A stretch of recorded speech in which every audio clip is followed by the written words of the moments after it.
Bu ne lan böyle? Bilmiyorum. Ez gitsin. Doktor bey, her yerim ağrıyor.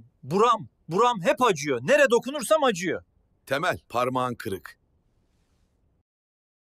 Komutanım, acil durum.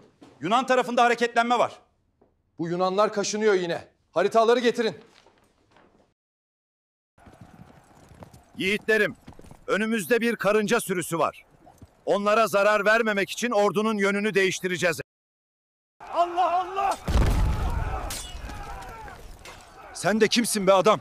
Deli misin, nesin? Çekil şuradan. Aslanlarım, imkanınız gücünüzdür. İstanbul'u fethetmek için bu gemiler karadan yürüyecek. Başka yolu yok. Bu videoyu beğenmezseniz sizi mahvederim. Her anınız, her dakikanız